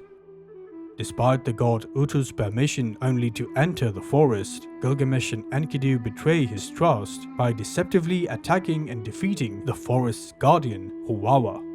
Gilgamesh initially shows mercy, but Enkidu urges him to kill Huwawa, leading to their condemnation by Enlil. In the myth Gilgamesh, Enkidu and the Netherworld, Gilgamesh helps Inanna by killing a snake and driving off other creatures from a sacred tree in her yard. He crafts 2 magical items from the tree, but they fall into the Netherworld. Gilgamesh sends his servant Enkidu to retrieve them, but Enkidu fails and is trapped. Gilgamesh appeals to the gods, and Enkidu is eventually rescued, sharing his vision of the afterlife. In the myth, the death of Gilgamesh, the hero faces declining health and eventual death, which leads him to the underworld. Honored for his achievements, Gilgamesh is appointed a judge of the dead. Despite his new status, he mourns the inevitability of death. The gods comfort him by reminding him that his legacy will endure, as no one truly dies if remembered by the living. Sumerian religion had a massive impact on later Mesopotamian and Near Eastern religions. Most of their gods were adopted by the Akkadians, Assyrians, and Babylonians. Some deities retained their names and attributes, while others were given new ones. Inanna became Ishtar, Enki became Ea, Utu became Shamash, and Nanna became Sin. Later cultures also created their own gods, such as Marduk for the Babylonians and Ashur for the Assyrians. From temple architecture to religious hymns, music and festivals, many Sumerian practices were preserved by these later peoples. Famous myths like the Great Flood and the tales of Gilgamesh greatly influenced the civilizations of the Near East and the Mediterranean. From North Africa to Greece, Anatolia, the Levant, Mesopotamia and Iran, many ancient cultures borrowed elements of Sumerian religion.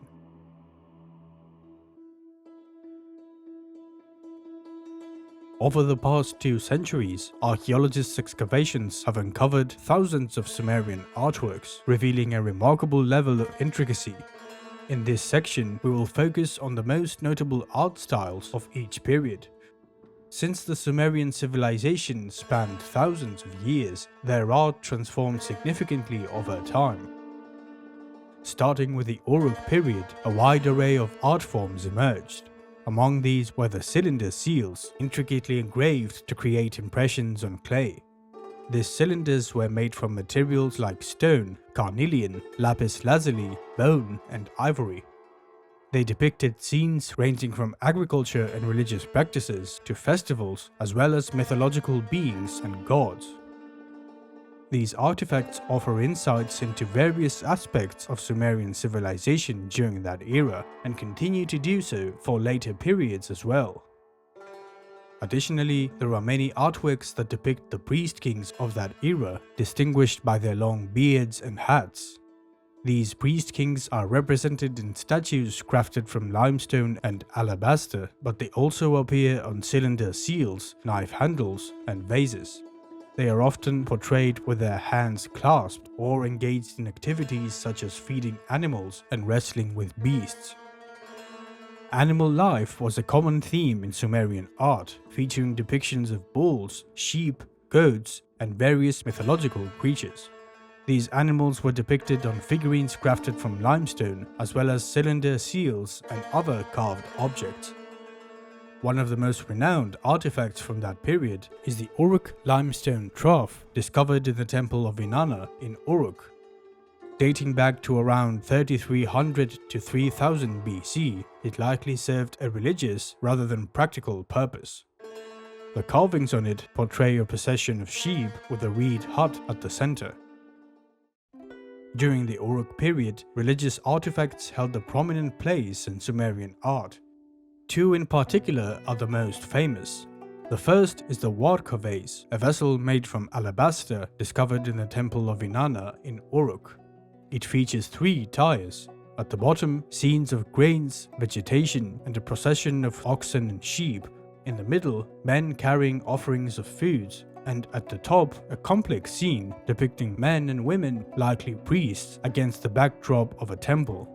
Here, a group of priests along with a bull are portrayed alongside animal statues on the walls. They offer fruits and grain to the goddess Inanna, adorned with an elaborate headgear, standing before her shrine, distinguished by 2 reed door poles with banners or bundled reeds.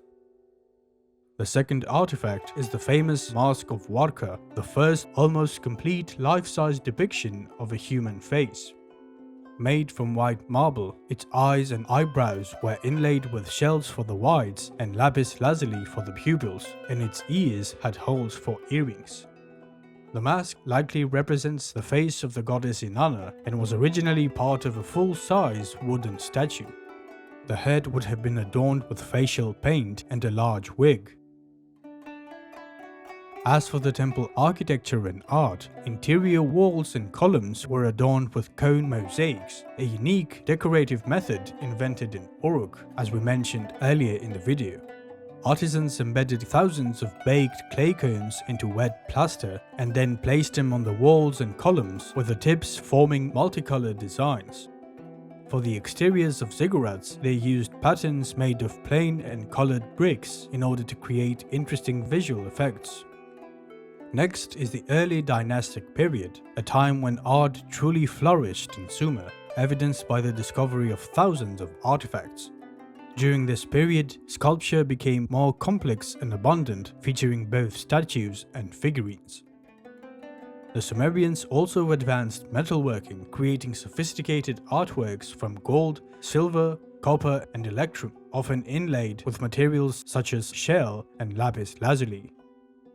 They produced a variety of items from metal, including figurines and jewelry. The jewelry was particularly notable for incorporating precious and semi-precious stones like jade, lapis lazuli, and carnelian. By far the largest and most famous collection of artifacts is known as the Treasury of Ur. In the 1920s, archaeologist Leonard Woolley and his team excavated a vast cemetery in the ancient city of Ur, located outside the city's walls. They discovered approximately 1,840 graves, 16 of which were richly adorned.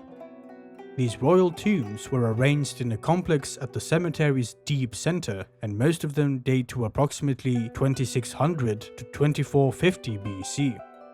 The individuals buried in the central complex were kings, queens, and high priests or priestesses.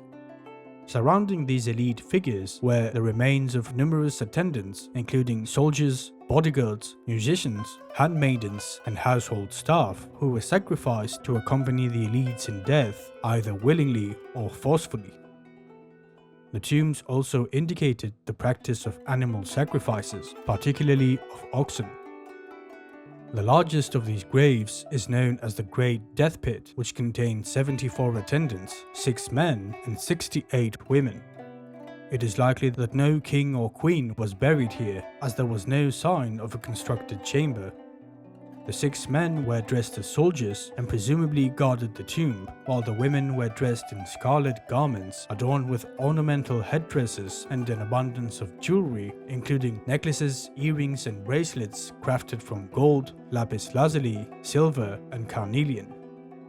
The most famous findings from the Great Death Pit include the bird artifacts known as rams in a thicket, which depict a goat standing on its hind legs to eat the leaves of a tree.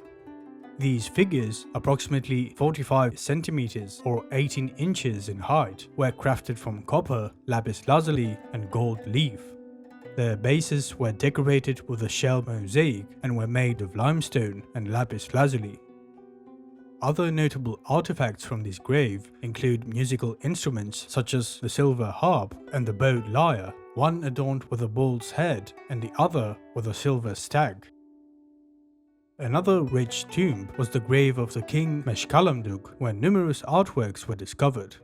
These included sets of golden, silver, and alabaster bowls and vases, as well as gold and lapis lazuli jewelry. Also found were intricately crafted gold or gold-handled daggers, a golden scepter topped with a figure of a monkey, and most notably a golden helmet of Meshkalamduk. The headgear was crafted from hammered gold sheet, intricately designed to depict hair and ears in great detail. There is also the tomb known as the King's Grave. It consisted of a domed burial chamber where a king was likely buried, surrounded by the remains of 50 people and 6 animals. Though the chamber itself had been looted by the time archaeologists discovered it, the rest of the tomb remained intact. Buried in this part of the tomb were a group of soldiers, 2 wagon riders with their wagons and oxen, musicians, bodyguards, and female attendants. One especially notable artifact was a detailed silver model of a boat placed just outside the chamber. The most famous artifact of this grave is the musical instrument known as the Great Lyre or harp. It is the largest musical instrument found in the treasury of Ur, measuring approximately 40 centimeters in length and 20 centimeters in depth. Crafted from wood, the lyre is adorned with gold plating, copper, silver, bitumen, shell, and lapis lazuli. Its most striking feature is the large bearded bull's head at the front. Probably the most elaborate tomb is the grave of Puabi, believed to be a queen who died at age 40. Her tomb consists of a burial chamber and an adjacent grave pit. Inside the chamber, Queen Puabi was laid to rest, surrounded by her belongings, including golden, limestone, and terracotta cups and bowls. 2 of her attendants were also buried in the chamber. She wore an extremely intricate headdress made of gold leaves, strands of lapis lazuli, and carnelian beads, all held in place by a wig. She was also adorned with chokers, necklaces, large earrings, and strands of beads made from precious metals and semi-precious stones. 3 cylinders were found pinned to her cloak, each depicting banquet scenes featuring her. Just outside Puabi's chamber, archaeologists found a lion's head crafted from silver with eyes of shell and lapis lazuli. In the grave pit, 24 more sacrificed attendants, both men and women, were found, along with 2 oxen and a chariot. There was also a large wooden chest and a great collection of metal and stone vessels. All the female attendants were dressed in elaborate headdresses and jewelry. Among these artifacts, a great lyre or harp was discovered, similar to the one found in the king's grave, featuring a bearded bull's head ornament and a plaque depicting mythological scenes. One of the most notable findings from Puabi's tomb is the royal game of Ur, a board game made from wood, red limestone, and inlays of shell and lapis lazuli. The game board has 20 squares and a hollow interior designed to store the game pieces. It is often regarded as an early form of backgammon. The most famous artifact from the royal cemetery is the Standard of Ur found in the tomb of King Ur-Pabulsag. This large wooden box, inlaid with lapis lazuli, shell, and red limestone, is approximately 22 centimeters high and 50 centimeters long. It features 2 distinct panels, the War panel and the Peace panel. The top section of the War panel shows a king at the center with his army on the left and prisoners of war on the right. The middle section depicts Sumerian soldiers with swords and cloaks fighting an enemy army. The bottom section illustrates an attack by Sumerian chariots or wagons. The Peace panel's top section portrays a banquet scene with a king depicted as the largest figure presiding over the event. The middle and bottom sections show a procession of workers accompanied by animals such as goats, donkeys, and cattle. The 2 sides of the box depict forms of wildlife, humans, and plants. The exact purpose of the Standard of Ur remains unknown. Initially, it was believed to be a standard carried during royal processions, hence its name. However, it might have been used to store valuable objects, serve as a treasury for the king, or even function as a case for a musical instrument. Examining the royal treasury of Ur gives us a clear picture of the elaborate art of the early dynastic period. However, there were additional types of art discovered from this era. Sculpture was particularly prominent in Sumer during this period. Thousands of statues and figurines depicting both males and females, most often priests or pilgrims offering gifts to the gods, were found throughout Sumer. Occasionally, farmers were depicted as well. The majority of these figures were made with their hands clasped together, a characteristic of earlier Sumerian statues. They are usually depicted wearing a kaunake, the traditional Sumerian clothing for both men and women, which was a skirt made of sheep or goat skin with the fleece. Interestingly, this period saw the emergence of statues depicting kings, which had similar looks and clothing to the other figures but were larger in size and were inscribed with the king's name. Most statues were made from stone, clay, or marble, but there were some that were crafted from metal. In addition to human figures, many statues of domesticated animals like bulls and goats were found. Stone carvings on large stelae and bas reliefs constituted another popular art form. Many of these decorated temples and served as votive reliefs, often depicting scenes of temple offerings, gods, or their symbols. Others depicted scenes from everyday life, such as banquets, agriculture, or river sailing. Limestone and alabaster reliefs were commissioned by kings to depict their achievements, including victories in the field of battle. These reliefs combined art with cuneiform scripts, highlighting the king's accomplishments. There were also reliefs that showed the king offering food and libations to a deity or depicted scenes from his council. Temple art and architecture continued to thrive, following established patterns. Ziggurat structures, colored clay brick walls, and cone mosaics were all very common.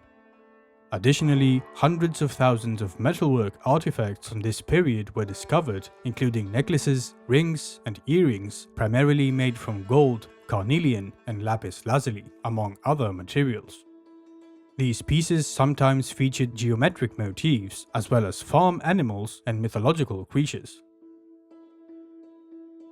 After the early Dynastic period came the Akkadian period, during which Akkadian art became more prevalent than Sumerian art. This era saw a shift towards more secular themes, focusing on Akkadian kings and conquerors as well as their subjugated people. However, Sumerian art traditions remained influential. In the later Lagash period, there was a notable increase in sculpture, particularly in statues that depicted rulers such as Gudea and his father. These statues were made from diorite, a material obtained from the land of Magan. During the Lagash period, there was a surge of religious art, including statues, carvings and stelae made from various different types of stone and metals. The Neo-Sumerian period experienced a renaissance in art, with sculpture and jewelry flourishing the most. This era prominently featured more depictions of kings, portrayed in statues, bas-reliefs and cylinder seals. Music played a fundamental role in Sumerian culture, serving as a great part of religious ceremonies, royal banquets and general entertainment. Percussion instruments were integral to religious hymns and processions. The Sumerians played both large and small drums made from wood or metal and covered with bull skins. These were typically played by hand and occasionally with sticks. Rattles and sistrums were also commonly used, with jingling pieces of metal along with timbrels and tambourines. Wind instruments were essential in Sumerian music as well, although not as prominent as percussion instruments. They generally fell under two categories: vertically played flutes and reed pipes, which could also include double pipes. These instruments mostly accompanied the drums, but they were occasionally played solo as well. The most complex instruments were the harps and lyres. These were played at both religious ceremonies and banquets and were revered as gifts from the gods. Made from wood, metal, or a combination of both, they had gut strings and were played either by hand plucking or with a plectrum. Some were very large in size, producing deep, resonant bass sounds similar to those of a cello or a contrabass. Lute instruments emerged later, around the 19th century BC. Unlike other instruments, lutes were used mostly for secular occasions and became more prominent in Mesopotamia in later centuries. Regarding their music theory, the Sumerians developed a musical system during the late Neo-Sumerian period that continued with the Babylonians, Assyrians, Hurrians, and other Near Eastern cultures. They standardized the tuning of a heptatonic and diatonic system for their lyres, establishing 7 interrelated scales. This means that Sumerian and later Mesopotamian music sounded more similar to modern Western European folk music than to modern Near Eastern music. The legacy of the Sumerians endured long after their decline. Their culture influenced civilizations such as the Babylonians, Assyrians, Iranians, Greeks, various Anatolian peoples, and many more, thus leaving a profound impact on a significant part of the world. As a tribute, we will showcase some of the greatest achievements attributed to the Sumerians, inventions and advancements that shaped human history in numerous ways. These are the invention of the wheel, the first sailboat, the first writing system, the earliest law code, the first 12-month calendar, the potter's wheel, the ox-drawn plough, basin and shaduf irrigation techniques, the establishment of the first cities, the development of the first mathematical system, the establishment of the first schools, the creation of the first libraries, and much, much more. The Sumerians were truly a remarkable people.